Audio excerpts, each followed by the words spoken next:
Eu levei muito tempo para entender, para perceber que existe uma Matrix.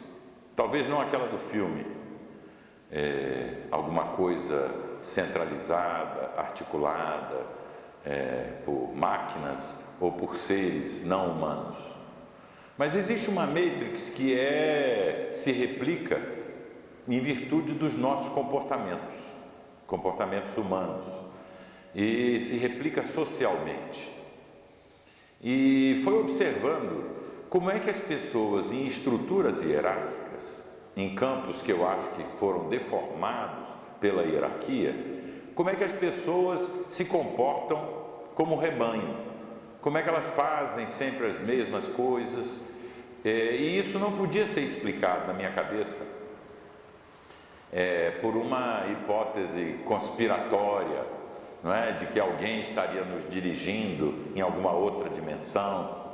Isso só poderia ser explicado se nós fôssemos os agentes reprodutores dessa estrutura, vamos dizer assim, e dessa dinâmica que nós, pegando a metáfora do filme The Matrix, que nós chamamos de Matrix, não é? E foi essa observação, às vezes eventual, às vezes atenta e sistemática, que me levou a pensar que é como se um programa estivesse ou tivesse sido carregado em nós. Esse programa é exatamente um programa de obediência, é um programa hierárquico. Ele começa na família monogâmica, não é? Ele aprofunda-se na escola, e às vezes na escola e na igreja simultaneamente, nas organizações juvenis, nos quartéis, quando a pessoa presta o serviço militar, né? Na universidade, eventualmente num partido, numa corporação e na empresa hierárquica.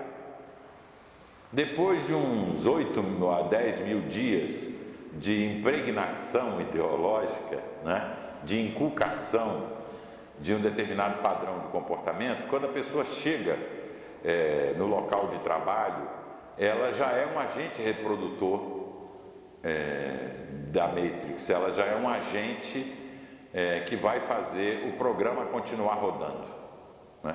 Esse programa, ele começa com a formação de um grupo, começa na família, não é? Começa a ser a infecção, começa na primeira infância, vamos dizer assim, já começa na família. Quando você recebe dos seus pais a ideia de que você e eles constituem um núcleo diferente dos outros. O outro já é apresentado como uma ameaça, como alguém não confiável, cuidado com os estranhos, não é? E a criança apreende tudo isso, não muito assim pela preleção, pela orientação verbal dos pais. Ela aprende mais observando o comportamento dos pais, não é? Os pais têm a família, aquele núcleo, não é? A família nuclear, não é? Monogâmica nuclear, aquele núcleo é como se fosse um bunker organizado contra o estranho, contra o outro imprevisível, contra aquele que pode ameaçar a integridade. Então aí já se forma uma separação entre nós e os outros, não é? Nós somos esses que estamos aqui, que nos reconhecemos como, de certo modo, mais legítimos do que os outros. Às vezes a mãe até fala para a criança: cuidado, não vai deixar os seus amigos quebrarem os seus brinquedos, não é? Eles são seus, não são deles, não é? Então você vai tendo a noção de que o outro é uma ameaça, de que o outro não é você. Então essa é a primeira, vamos dizer assim, é a infecção básica, é a versão básica do programa que eu chamei de programa da Matrix. Então, essa primeira infecção que acontece, ou a infecção que acontece na primeira infância, na família, ela é paradoxalmente sucedida por uma outra, que acontece na escola. Na escola, a criança, ainda orientada pelos pais, vai ser ensinada de que existe um outro que ela deve obedecer, além daqueles que estão no núcleo familiar, os seus pais, que é o professor. Em geral, a professora, não é? Não por acaso, grande parte dos professores são professoras nas primeiras séries do ensino fundamental e os primeiros anos de escola. Então, ela começa a ser, vamos dizer assim, orientada a obedecer ao professor. Mas ali na escola já acontecem muitas outras coisas que vão acrescentando novas linhas de código, que vão acrescentando mais detalhes do programa, né? Isso é um programa que está sendo inculcado, né? E aí a criança começa a aprender que ela tem que fazer aquilo que atende à expectativa dos professores, ou do professor, ou da professora, né? Não é aquilo que ela quer fazer. Ela tem que dar a resposta que dela é esperada por alguém que está acima dela. Aí ela começa a ter a noção da hierarquia hard, assim, da hierarquia sem nenhuma vestimenta, vamos dizer assim, emocional, como ela tinha no seio familiar. Aqui ela tem que responder à expectativa de alguém que está em cima, e nunca mais ela vai se libertar disso. Ela sempre vai tender a satisfazer a expectativa de quem está acima, não é? Essa é uma semente, vamos dizer, da obediência e de manutenção e de reprodução da hierarquia fundamental, né? E na escola também várias outras coisas vão acontecer, não é? A criatividade dela vai ser completamente tolhida, não vai acontecer nos momentos em que ela quer. É uma criatividade que é esperada, porque é sempre a resposta a um estímulo que é dado de cima, a um estímulo de um terceiro, e não a partir de um desejo. Ela vai aprender também uma coisa fundamental, que não adianta espernear. Na escola a criança aprende, depois de alguns anos, que ela não adianta, não tem saída. Ela vai ter que se conformar com aquela situação, não é? Não tem remédio, não é? Então ela aprende a se adaptar a uma situação que vai contra seus impulsos, que vai contra a realização dos seus desejos. E não é à toa que, se você perguntar se ela gosta de ir para a aula, ela vai dizer que não gosta, né? Muito raramente, tirando o jardim de infância, né? Em que ela pode brincar, porque esse é um elemento importante, né? Na escola, o brincar, o fazer alguma coisa sem objetivo e sem um resultado esperado, não é bem visto, a não ser em determinados momentos. Na hora do recreio. O recreio não é uma recriação, não é uma criação. O recreio é como se fosse assim um descanso, né? Onde para ela suportar o ensino. Parece aquele banho de sol que os presidiários têm direito, né? É mais ou menos isso, né? Então ela vai lá, tem aquele recreio, mas já em seguida, né, ela volta para se submeter a uma rotina estranha, né, a um processo heterônomo, né? A escola é um campo de heterodidatismo, não é? Onde ela não exercita o autodidatismo, aprender por si mesma, não é? E ela não exercita também o alterdidatismo, porque na escola ninguém orienta a criança de que ela tem que aprender com o outro. Aliás, isso o outro é sempre alguém que não pode interferir no seu processo de aprendizagem, né? Tanto que a cola é punida, e isso é um sinal muito importante para a criança de que ela vai ser avaliada pelos seus próprios esforços, não é? Não pela sua interação com os outros, nem pela construção de um conhecimento coletivamente com os seus colegas, com os seus amigos, não. Ela vai ser avaliada pelo que ela fizer diferencialmente ao que os outros fazem. E aí as mães, os pais querem que a criança se saia bem nos exames, nas provas, e se sair bem é se sair melhor do que os outros, é se destacar dos outros e não se aproximar deles. A criança entende essa mensagem, não é? Que ela tem que se destacar dos outros, que não é o caso dela se aproximar e ser avaliada por alguma coisa que ela faz junto com os outros, e sim por alguma coisa que ela faz sozinha. Mas essa coisa não é a coisa que ela quer fazer. Isso é que é mais importante, não é? Ela aprende o que os outros querem que ela aprenda, do jeito que os outros querem que ela aprenda, não é? E quando você aprende o que os outros querem que você aprenda, o nome disso é ensino, né? A escola é um campo do ensino, não é? É um campo da diferença, da separação e da predominância da orientação docente, não é? A escola é uma separação de corpos entre docente e discente. E é claro que num ambiente assim, vão aparecer disfunções, né? Como o bullying, por exemplo, que é uma coisa moderna, uma preocupação danada, que é uma disfunção, não é um comportamento, um desvio de um indivíduo, do tiranete, do bully, né, que quer molestar os outros.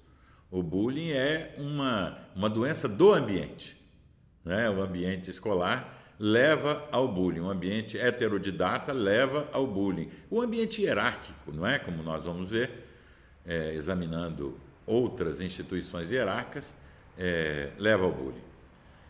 Bom, na escola, também o indivíduo é inoculado, vamos dizer assim, com o ovo de um demônio professoral. O que é que eu quero dizer com isso? Você, depois de passar pelo processo escolar, ser vítima do processo escolar, todo lugar que você vai viver vira uma escola. Você quer reproduzir escola. O ensinado passa a ser um ensinador. Então você quer fazer escola, você quer ter uma relação heterodidata com todo mundo. Se você monta uma empresa, você quer ensinar seus funcionários. Se você monta um partido, você quer educar as pessoas que estão lá na mesma base, na base heterodidata, em que você vai dar as linhas, vai dizer o que essas pessoas devem aprender, quando elas devem aprender, como elas devem aprender, né? Então é uma estrutura autorreplicante, vamos dizer assim, né? Você se torna um replicante porque a estrutura ela está projetada para se replicar a partir de você. Ela não se replica a partir de outro meio. Quem passa por ela passa a ser o agente dela, né? A escola fabrica agentes da Matrix, né? Bom, aí você vai para uma organização juvenil, acontecem coisas muito parecidas, né? Você vai para uma juventude de partido, aí você aprende a tratar o outro como um objeto, como alguém que você tem que orientar, conduzir, fazer a cabeça, não é? A palavra é essa, não é? Você vai ter que ganhar aquela pessoa para que ela se torne reprodutora daquela mesma estrutura. Você vê que é o mesmo padrão básico que está se replicando em todas essas instituições. Elas são basicamente a mesma coisa, não é?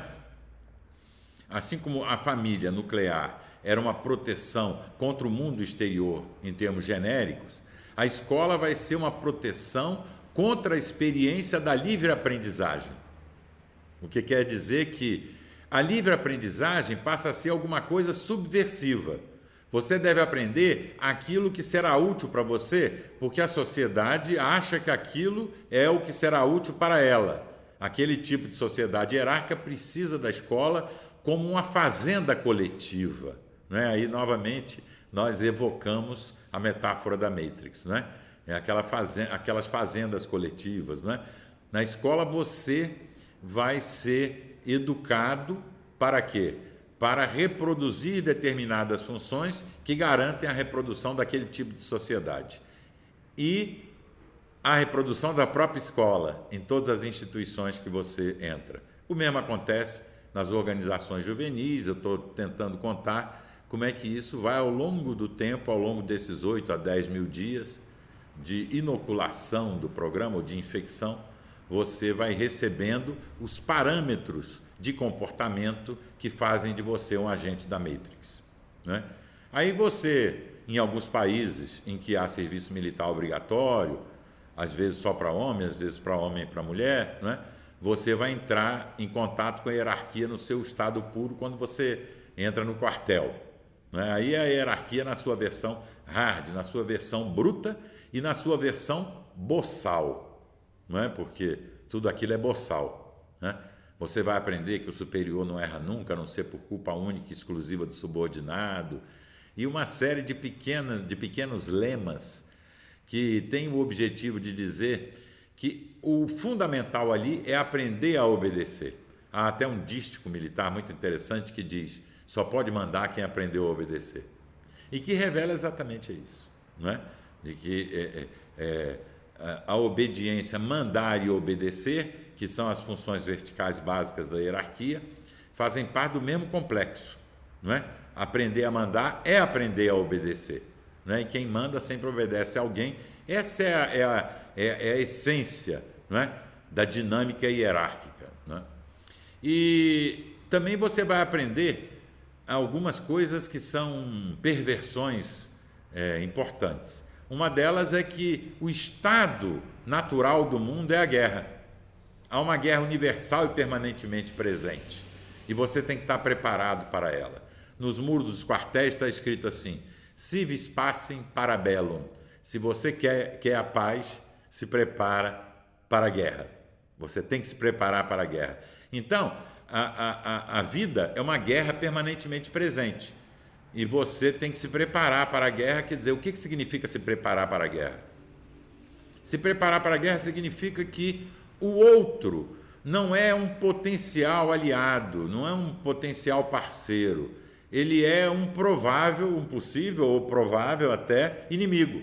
Então você tem que estar preparado, você tem que estar armado contra ele. Isso é um argumento de gangue, não é? Mas é o argumento que prevalece depois na realpolitik das instituições estatais, das instituições hierárquicas como um todo. Muito bem, aí você vai para a universidade. Na universidade o que você vai aprender basicamente é meritocracia. Você vai aprender que as pessoas que sabem mais, elas têm mais direito de mandar do que as outras. Esse é o fundamento da meritocracia, não é? Que é considerado, às vezes, um negócio bom, meritocracia, mas, na verdade, a meritocracia é uma autocracia, não é? A universidade não é uma instituição democrática, é uma corporação meritocrática que surge por volta do ano 1000 e que continuou, com todas as mudanças da sociedade, como corporação meritocrática nos anos 2000. É incrível isso, né? Ainda que tenha perdido numa sociedade cada vez mais em rede, ainda que a universidade tenha perdido o monopólio do conhecimento, ela não tem mais, ela mantém em suas mãos o monopólio do diploma, como diz um amigo meu chamado Pierre Levy, né? Ela perdeu o monopólio do conhecimento, mas tem o monopólio do diploma, então você tem que entrar na universidade para obter o diploma, porque é, no fundo, aquela autorização para você poder participar do mercado, não é? É aquela autorização que a corporação medieval de ofício dava a uma pessoa para poder obter seu sustento, não é? Isso é mantido, não é? E cada vez mais isso foi, nos últimos anos do século XX, exacerbado, não é? Então, você, para conseguir um emprego, precisa daquele diploma, a universidade tem o monopólio do diploma, e etc. e tal. Essa história já é bastante conhecida. E você, depois, ou durante esse processo final da sua educação, vamos dizer, acadêmica, escolar e acadêmica, você então vai ser um empregado. Você vai entrar naquela estrutura em que as pessoas comemoram as sextas-feiras e amaldiçoam as segundas-feiras. Só por isso a gente já devia desconfiar que alguma coisa está errada, não é?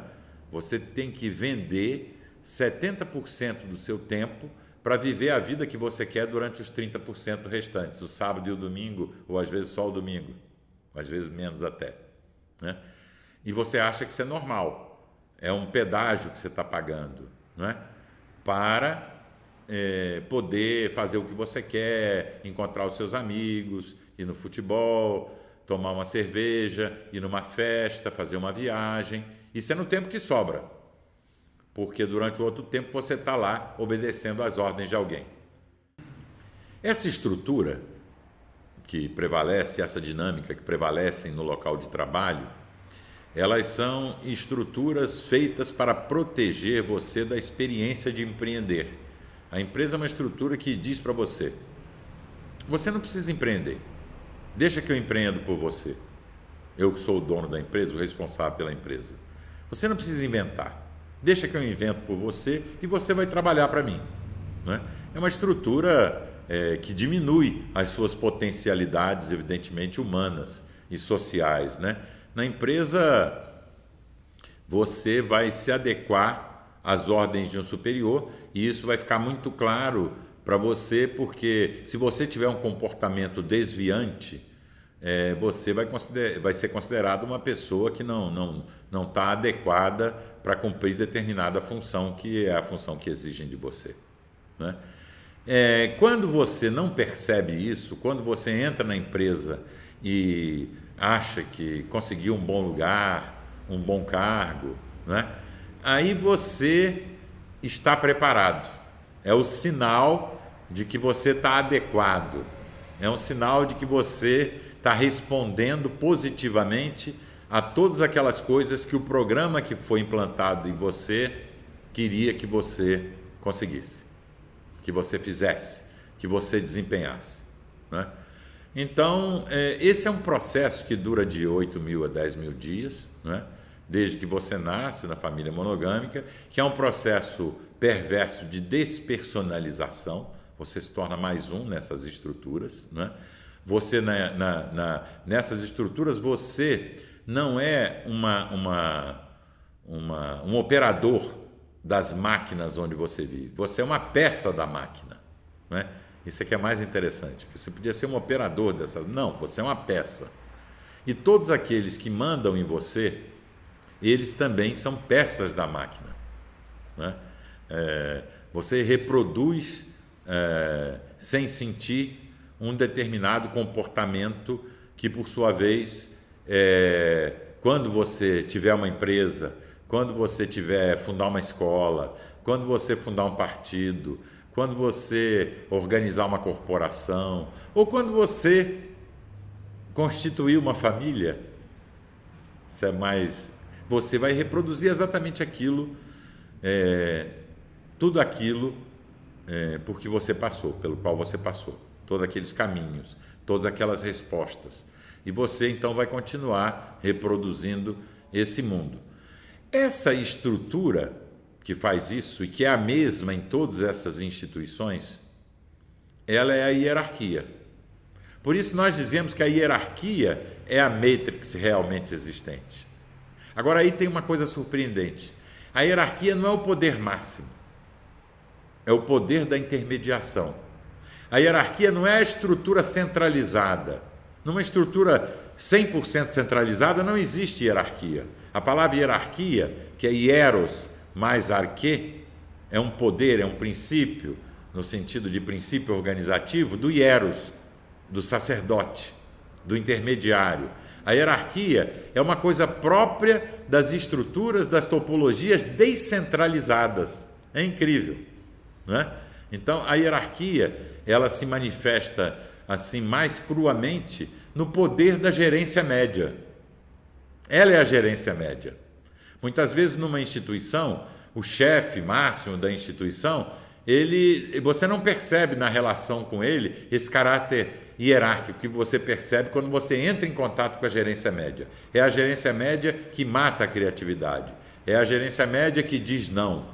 É a gerência média que diz por qual caminho você deve entrar e por qual caminho que você deve sair. É ela que estabelece as normas, é ela que estabelece as regras, é ela que codifica a doutrina, não é? Então, essa é a hierarquia. A hierarquia é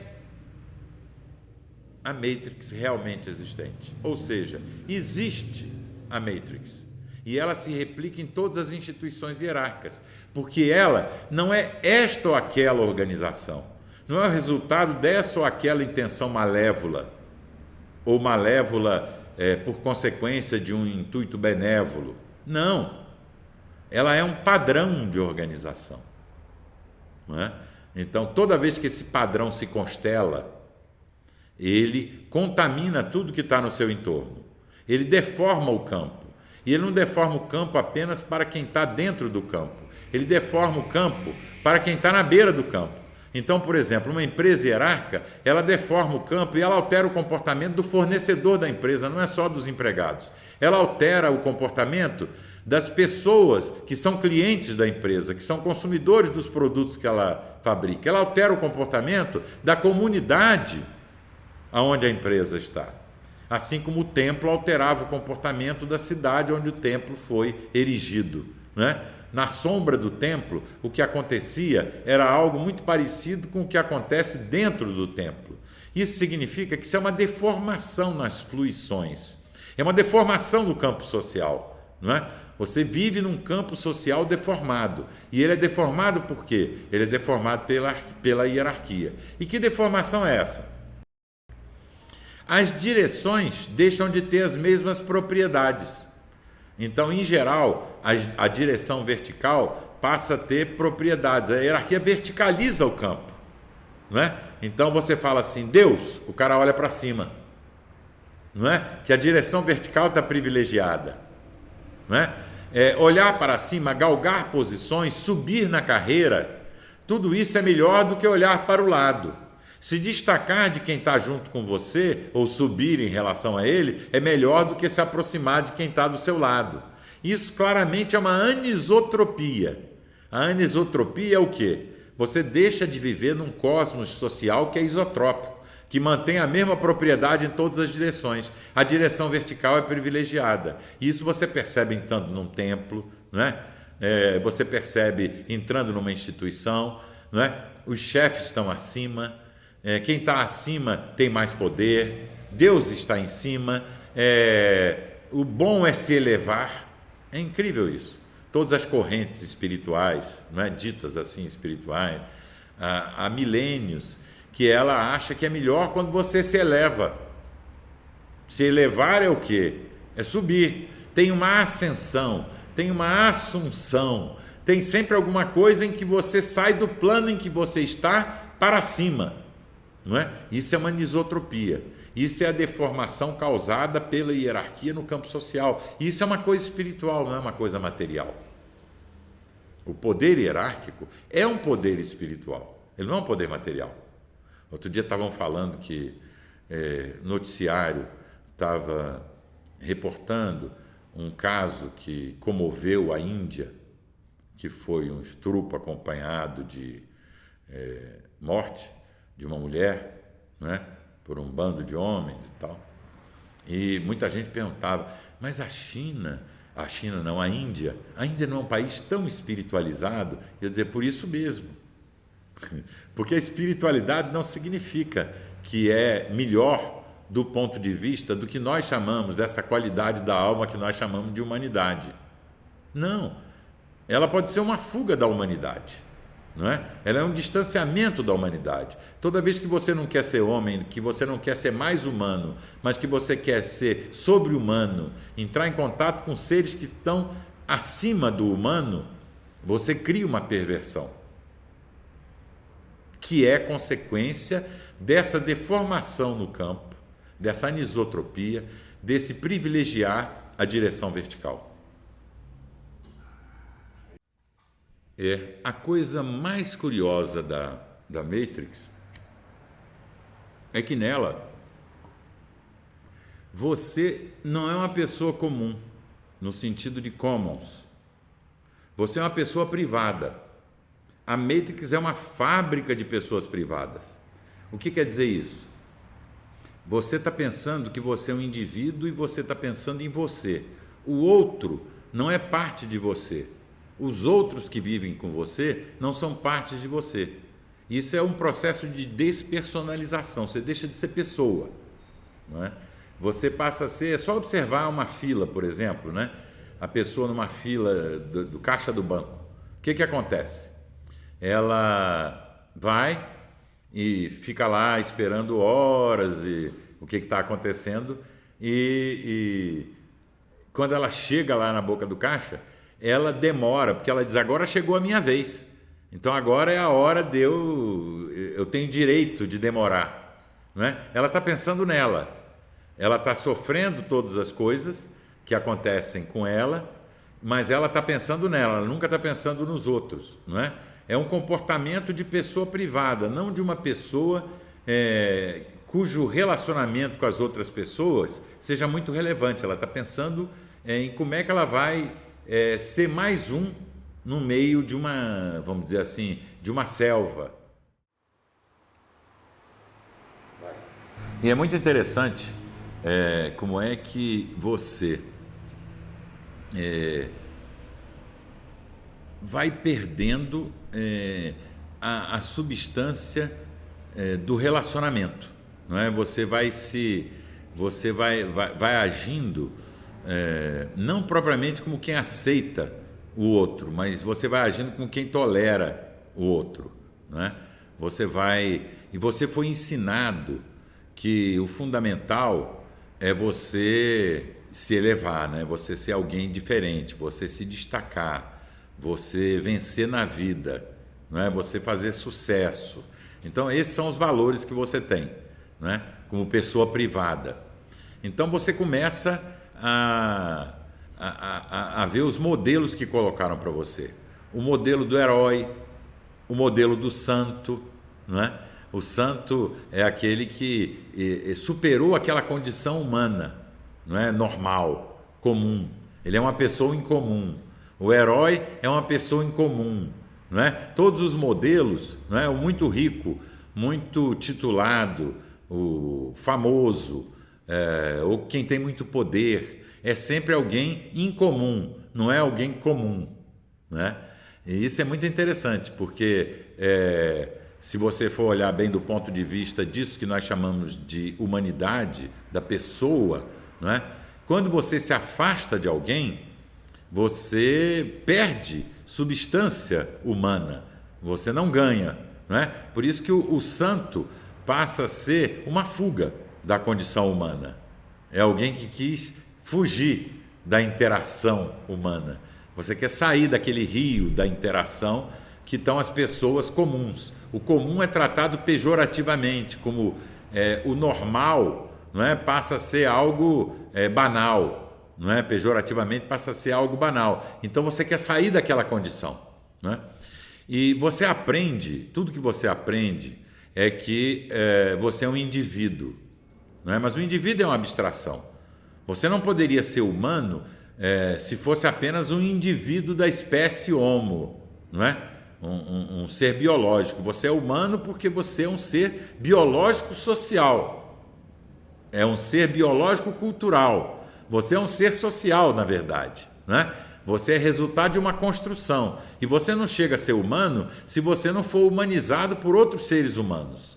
Ninguém pode ser humano completamente apartado dos outros seres humanos. E quando você está ligado aos outros seres humanos, esse seu lado de pessoa comum, ele aumenta. Quando você está afastado, esse seu lado de pseudo-indivíduo, ele aumenta. Então o seu lado pessoal diminui, não é? A Matrix é uma fábrica de pessoas incomuns, ou que querem ser incomuns, ou que acham que só vão ter sucesso na vida se elas não forem iguais às outras, se elas forem diferentes das outras.